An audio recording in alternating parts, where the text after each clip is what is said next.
There is, as many of you sensed yesterday, a tension that exists in the 17th century between, on the one hand, Bacon's call for an inductive, empirical new approach to knowledge, and Descartes' call for the application of reason and rational understanding.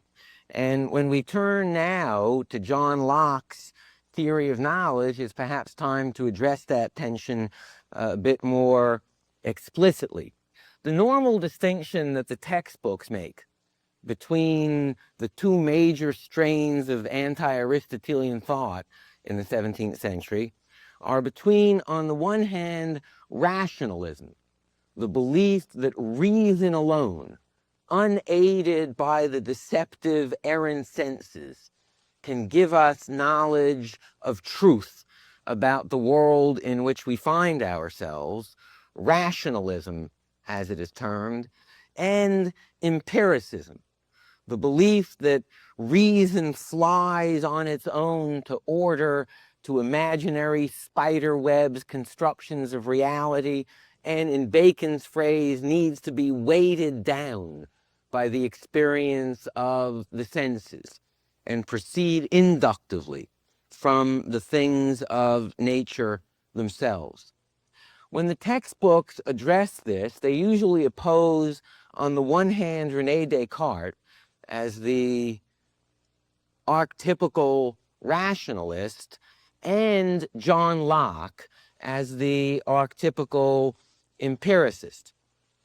And though the distinction is, in fact, a very useful one, it is a distinction that can be overdrawn. And in talking about that, perhaps we can see some of the nuances as well as the broad brushstrokes of 17th century thought. Now, first, let's realize to what an extent René Descartes is an empiricist as well as being a rationalist. Recall that once through reason, he determines that what is out there, what we sense as a material world, what is out there, we know through mind to be extension in length, width, and depth, in motion, according to fixed mechanical laws, all of which he arrives at purely by reason. Right? It is his deduction from the immutability of God's will that leads Descartes to say there will be fixed immutable laws of motion, but God setting matter into motion doesn't change his will, doesn't change his mind. But once Descartes reaches that point in his philosophy, he must become an empiricist. For reason cannot tell you what those laws of motion are. Reason can't tell you what the laws of mechanics are. And at that moment, Locke's rationalism, said it again, forgive me, Descartes' rationalism leads him to insist that we become empirical, open our eyes, study the world of matter in motion. And Cartesian physicists and physiologists set about to dissect bodies, to study the motion of muscles, to study the central nervous system, to engage in experiments with matter in motion, to count, to weigh, to measure. On the other hand, Descartes' rationalism takes him very far. For example, even in his physics, he posits without a single experiment the law of inertia, that matter in motion remains at motion in a uniformly straight line. Matter at rest remains at rest unless acted upon by another force. He deduces that from the fixed will of God.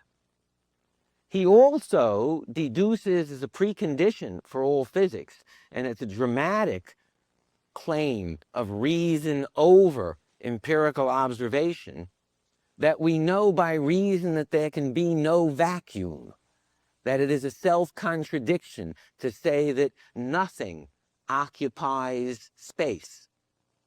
So Descartes and all Cartesians reject as a logical absurdity the concept of the vacuum. And they are convinced that all physics can be understood as fluid dynamics, that in the same way that we don't see air, though it's matter there, that in what people think of as a vacuum, there must be a very rare matter, a very diffuse matter. And all physics for Descartes is matter touching matter, as in a great tub in which you had ice and water and steam, matter in different forms, but all a problem of fluid dynamics. For a true empiricist to make such assumptions, there can be no vacuum. We know that by reason. The law of inertia must be prior to investigation. Are excessive claims of reason and logic over observation of the physical world. But it is important to understand the large domain given to empiricism in the Cartesian framework, that bound by what reason knows, at some point we open our eyes, we weigh, we measure, we explore the mechanical, physical universe. Likewise, one can overdraw the case for Locke's empiricism. For Locke also is very much, when he thinks on the issue of truth, a rationalist.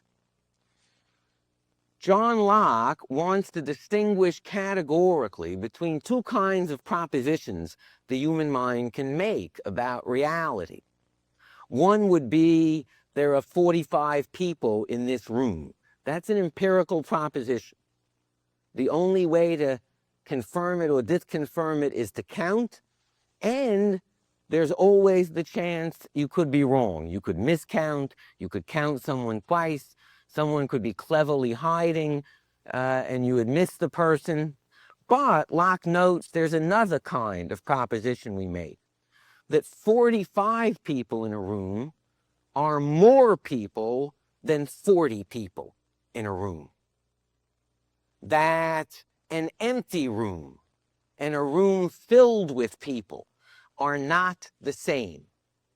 For Locke, these are propositions we may know with certainty, that a circle is not a triangle, that 3 is more than 2.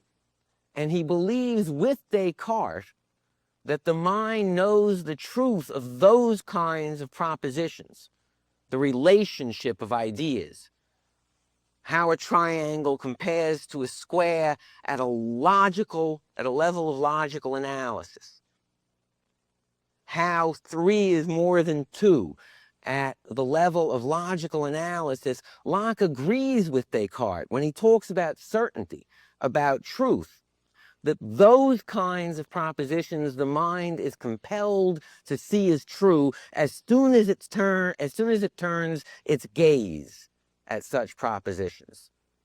He says their truth is a bright sunshine in the mind. We know them with intuitive certainty. If someone said to you, I've just seen 3 people and it's fewer people than 2 people, you don't say, let's go out and look. You say, you're wrong. 3 is more than 2. And Locke calls that intuitive truth. And we only have certainty at the level of intuitive truth. But what is critical for Locke about that kind of truth is, while it does tell us true or false things about the comparison of the ideas that we have, it does not tell us anything about the phenomena of the world, about the behavior of things in the world that we experience. And the real division between Cartesian rationalism on the one hand and Lockean empiricism on the other can be seen in 2 great questions above all.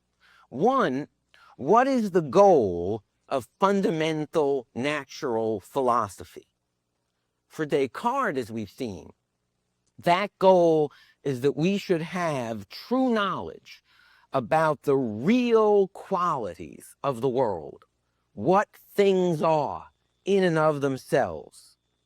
For Locke, the goal of fundamental natural philosophy in the final analysis is knowledge of our experience of the world. A second great difference is the question of what are these ideas we have in our mind and where do they come from? What is the source of the way we think about the world? And what follows from identifying that source correctly? For Descartes, we have innate ideas. We are born with ideas in our soul. God has imprinted upon the human mind ideas of self, of matter, of soul, of God himself. That is the source of our ideas. For John Locke, all ideas are derived from our experience of the world in which we find ourselves. Thus, if for Locke the issue is where do we find certain rational truth, he sounds Cartesian. The criterion is intuitive certainty and issues of identity, that something is either A or not A, that if something is a circle, it cannot be a square, or ideas of relationship, that 3 is greater than 2. These are intuitively known as certain. But these rational, intuitively certain truths do not give us knowledge of the world in which we find ourselves. That knowledge is known only by acquired ideas. We only know, because all of our ideas arise from our experience, we only know phenomena, the appearance of things in human experience. For Locke, this is not a pessimistic retreat in terms of the claims of philosophy. There is a sense of divine providence and divine providential optimism that pervades John Locke's philosophy. We have, as our mental capacities, what God intended us to have to suit our needs. God adapted our mental powers to being successfully human in the natural world that we experience. And we can be successfully human if we know how to make proper use of the mental faculties with which we have been endowed by God. For John Locke, all of our ideas are acquired by experience.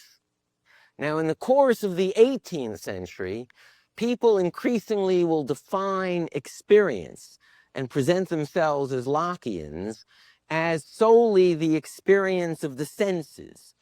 But John Locke himself argues that we have 2 sources of experience, 2 windows, if you will, through which ideas, experiences occur and ideas are formed in the mind.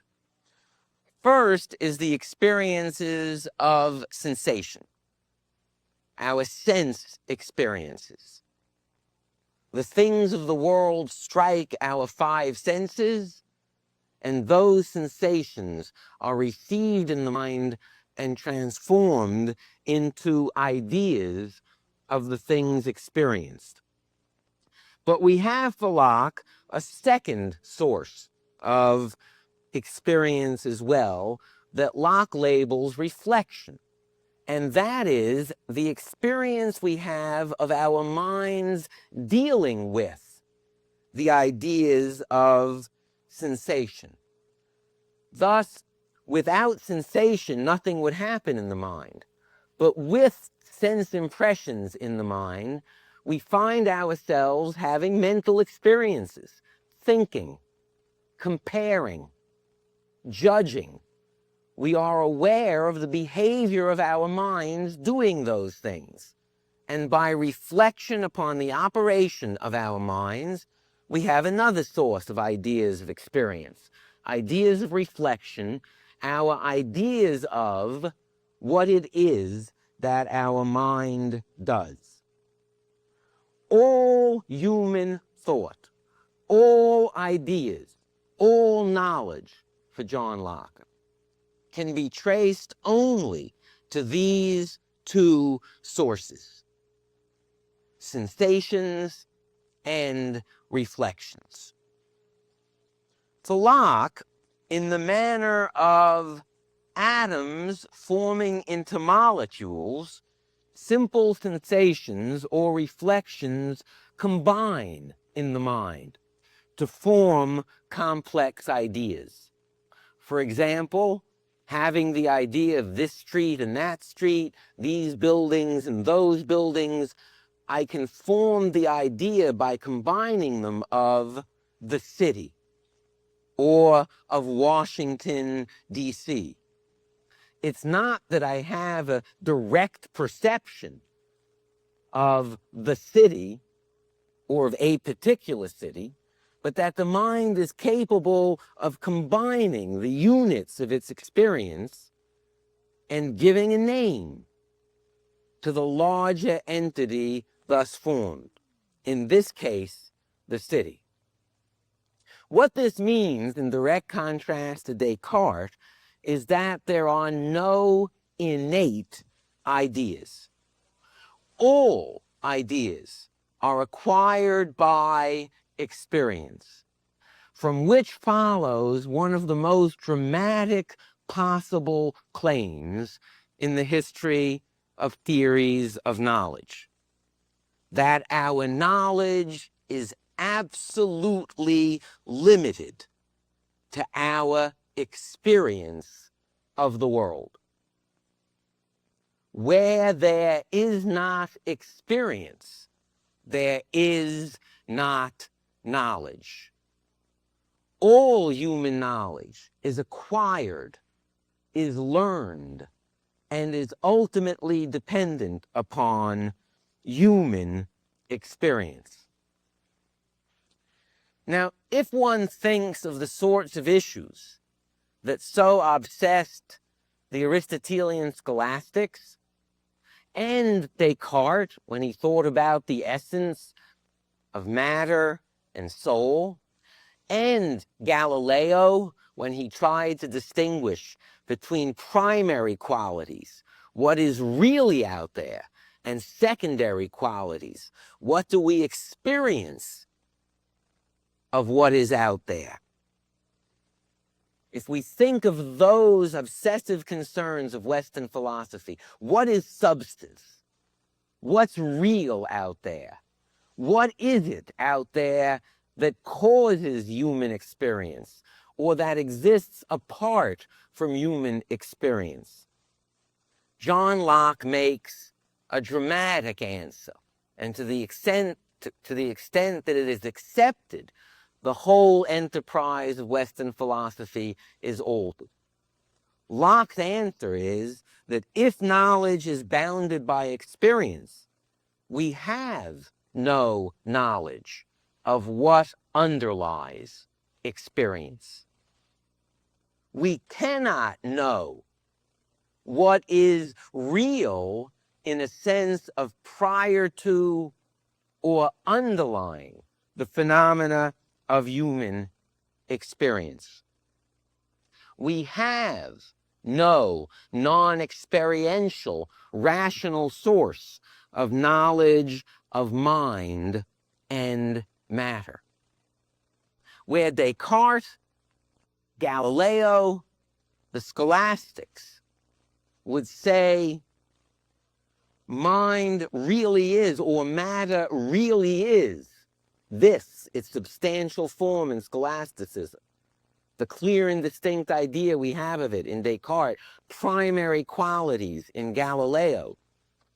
Locke says we need to distinguish between the nominal essence of something, the name that we give a set of experiences to distinguish it from another, and the real essence, what it is apart from our experience, and understand that all we know is nominal essence.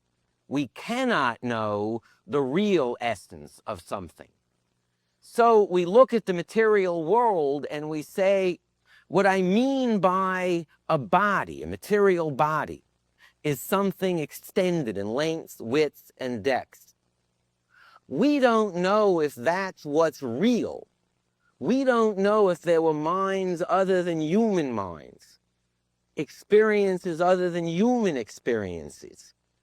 What in fact it is that we experience as a body. What we do is we say, I will take these features in my experience of the world, lengths, widths, and breadths, and say it is that element of my experience of the phenomena to which I am referring when I use the word body. Similarly, and in many ways much more dramatically for Locke, we do not know what mind is for the same reasons. We can't experience what underlies the phenomena of mind. We only experience the phenomena of mind, the behavior of mind. And our knowledge, for better or worse, is limited to that. The scholastics want to say that mind is a specific, substantial form of rational, immaterial, incorporeal soul. Descartes wants to say that mind is thought, spirit, immaterial, incorruptible, eternal. Locke wants to say we don't know what mind is. We experience the phenomena of mind. As you can imagine, there are those who want to charge him with great impiety here. But listen to how successfully he defends himself theologically. His critics say, then we have no proof of the immortality of the soul, the spirituality of mind? You're saying that for all we know, matter could think that experiencing the behavior of mind, we don't have to posit an immaterial, incorporeal soul? And Locke replies, are you saying that God, in his infinite omnipotence, could not, if he so wished, endow matter with the capacity for thought? Are you saying that God could not create thinking matter? And he charges blasphemy, in effect, to his critics who would charge it to him. Now, in fact, Locke leans toward a certain dualism. It's clear from his writings that he thinks it most likely that there are two different things about which we can't know anything, one material and one spiritual. But we cannot know what underlies experience, and we need to admit our ignorance.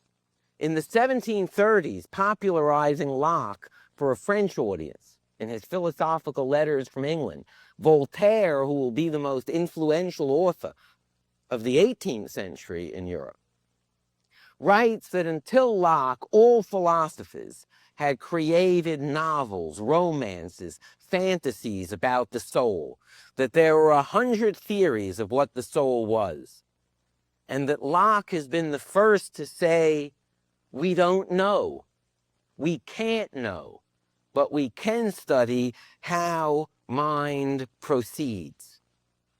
For Locke and for Voltaire, this was proper humility. If knowledge was bound by experience, then on a large number of what had been the major philosophical questions in the history of Western philosophy, the appropriate answer of an honest mind was, I do not know. I cannot know. My knowledge is bound by human experience, which does not take me there. The problem, then, is not to know what mind is, but how in experience mind behaves. Not to know what matter is, but to know in experience how the physical world behaves. Since such knowledge is not based upon logic, the comparison of 3 and 2, for example, but upon experience, such knowledge is always open to correction by further experience.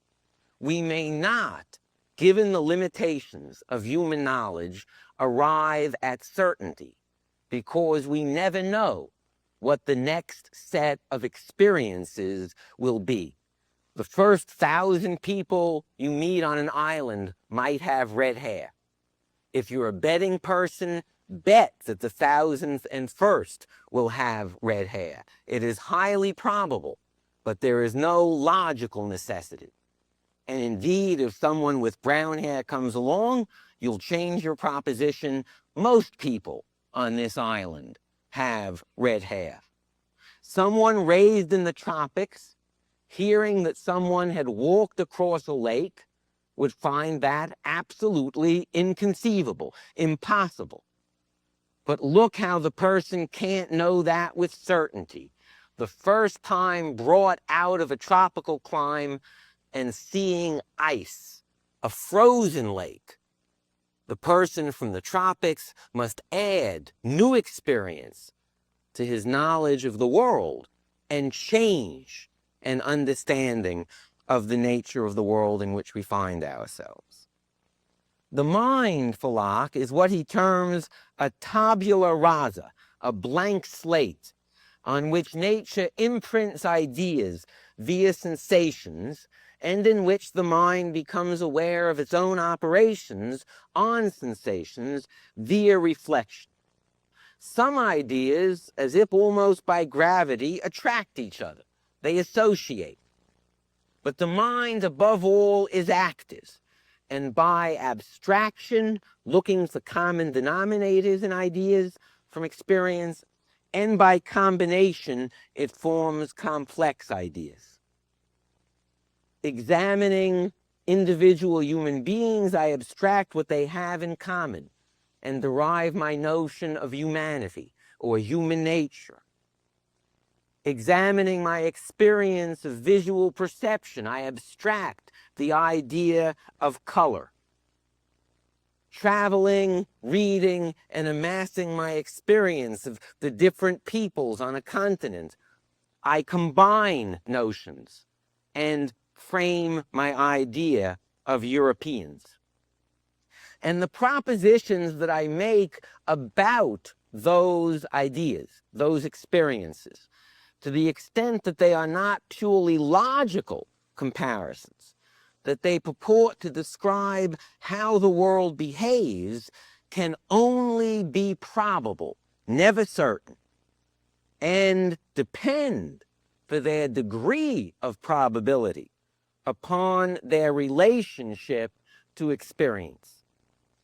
One of the things that leads Europe to embrace Lockean epistemology, or theory of knowledge — epistemology means a theory of knowledge — one of the things that leads Europe to embrace Lockean epistemology with such fervor that for 100 years, almost all leading European thinkers will describe themselves in one way or another as Lockeans, is the belief that Locke's model both builds upon Bacon and the invitation to a new inductive science, and accounts for, explains, and gives us the model for the progress of the experimental sciences. Gilbert on magnetism, Harvey on the circulation of blood, Huygens on the pendulum and centrifugal force, Boyle on the expansion of gases, Galileo, and eventually Newton. The culture believes that the Lockean epistemology is in fact an explanation of and the proper model for what is working in the experimental sciences, and that it is the heir to Bacon's invitation for a new science. As this model becomes the common property of European thinkers, what features of it are most important to the transformation of European culture? Note that it is a model that demands always and leads to a demand for analysis, for clarity, and for confirmation. In theory, any proposition, however complex, however abstract it sounds, if it is an authentic proposition of knowledge, can be analyzed, can be broken down into its component ideas. Those component ideas can be analyzed and broken down to the experiences that someone has claimed to have, on the basis of which one purports to know something about the world. Any proposition, then, may be analyzed ultimately into a claim about human experience and then judged and evaluated on the basis of its relationship to actual experience. The world of learning, the world of deep knowledge, the world of deep claims, of unraveling the secrets of the universe and the reality in which we find ourselves, now becomes, by Lockean analysis and experimental confirmation, a lucid world, a demystified world of knowledge, and accessible world, devoid of any irreducible obscurity. Take the most complex claim anyone makes, and you have the right to say, what are its simple parts from which it is built? What ideas inform it, and what experiences led to those ideas and led to the claims, and can we confirm them against further experience? It leads to an impulse, very subversive in a world of intellectual authority. It leads to an impulse to ask again and again, what gives you the right to make that claim?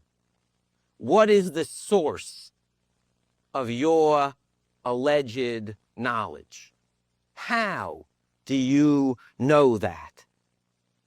And it invites an intellectual culture to undertake the empirical confirmation or disconfirmation of all the propositions people would make about the world by comparison to the claims of teachers, thinkers, philosophers, to the behavior of the things described.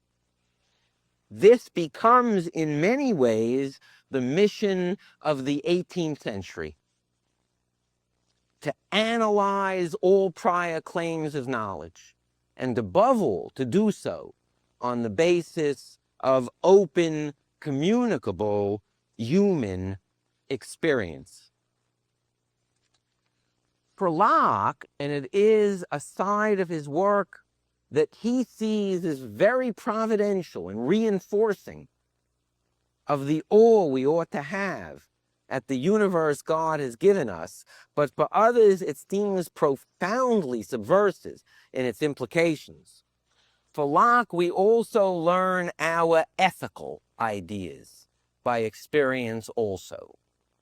There are no inborn ethical principles, ideas of good and evil. And Locke seeks to analyze how we come to form ideas of good and evil. The analysis he makes is that we call good those things that cause, or that we believe will cause, human well-being and happiness. We call evil what causes or what we believe will cause pain. For people who accept this model, when we realize that something will lead to human harm, to wars, to pain, to suffering, we attach the term good. We attach the term evil. And when we believe that something will lead to human well-being, ease of pain, harmony, prosperity, we attach the term good.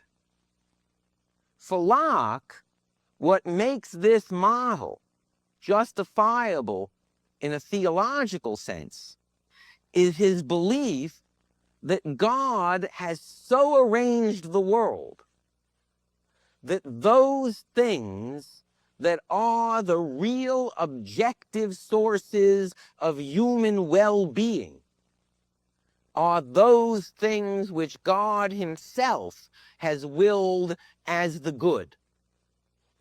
That if we truly pay close, empirical, rigorous attention to the real causes of human well-being or human misery, we shall reach those ideas of good and evil, vice and virtue, that God himself has willed. Now, if one holds to Locke's model of learned ethical ideas, and to a sense that just as God has given us faculties adapted to our needs, we don't have to know what a river really is. We have to know how it behaves. We don't have to know what crops really are at a level of metaphysics. We need to know how they grow, how they behave, the circumstances in which we interact with them. In that same way, for Locke, God has providentially adapted ethics to the ways in which human beings actually experience. And for Lockeans, for example, it is not accidental. It is not accidental that the religions of the world and the true Judeo-Christian, or for Locke's culture, the true Christian religion, should speak of notions of eternal reward, eternal bliss, eternal happiness, or eternal pain, eternal suffering, eternal damnation. Because it is precisely by understanding the consequences for well-being or for misery that we learn our ethical ideas. And note that if one thinks of that system as governed by providential design, God's design, what an extraordinarily optimistic scenario it is. We seek happiness. We seek to avoid pain. But we make errors. We have false ideas, false propositions about what would really make us happy, what would really make us miserable. But in the same way that if we attend empirically to nature, if we use our senses and mind properly, we can master medicine, we can master crop growth, we can deal with the physical events of the world. Similarly, if we use our minds properly, we can seek the true and real causes of human well-being or human misery, and in doing such, reach appropriate ideas of good and evil. But without such a providential model, then Locke's analysis of the acquisition of ethical ideas can be subversive indeed. It could be read as saying all we mean by the good is that which we believe will make us happy. All we mean by evil is that which we believe will cause us pain. For Locke, it is an optimistic, providential, fully religious mode of analyzing the acquisition of ideas of good and evil, but it plants a very subversive seed about the meaning of ethical terms. How, given Locke's sense that we learn all things from experience, is it possible to reach mysterious knowledge about God and religion? For Locke, there is no problem here, for God adapts all things to human senses. God has revealed to us and has shown us that something is from God in the New Testament, namely, the ministry of Christ was accompanied by the performance of miracles and the fulfillment of prophecy. People who had nothing to gain, the apostles, everything to lose, martyrdom and suffering, said, we saw him raised from the dead. We saw he himself be resurrected after 3 days of death. We saw him walk on the waters, bring food down from the heavens. For Locke, this is God's empirical seal of evidence upon the New Testament. And at that point, knowing that the source is God, it makes good scientific sense. It is utterly reasonable to believe the content of Scripture. And Locke entitles his major work of religious apologetics, The Reasonableness of Christianity. The analogy is simple. If you walked out one day and the clouds had formed themselves into a pattern above your house that said, John, you're wrong. I exist. God. You might think you were deluded, but you check and everyone has seen it. You check if there were skyriders up. Nope, and there's no diffusion of the clouds. You now know this is the real thing. Would you or would you not pay close attention to anything urged upon you in the next message in those clouds? For Locke, God put his empirical stamp of evidence upon the New Testament, the fulfillment of prophecy, the accomplishment of miracles, attested to, Locke believes, by credible witnesses. That teaches us that Scripture is from God on good, scientific, empirical, reasonable grounds. And thus, it is sane and reasonable to believe the content of Scripture.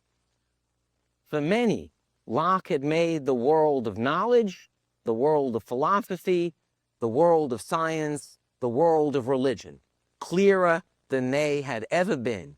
And it is a model that exercises a very powerful attraction upon European civilization for the next 100 years. Thank you.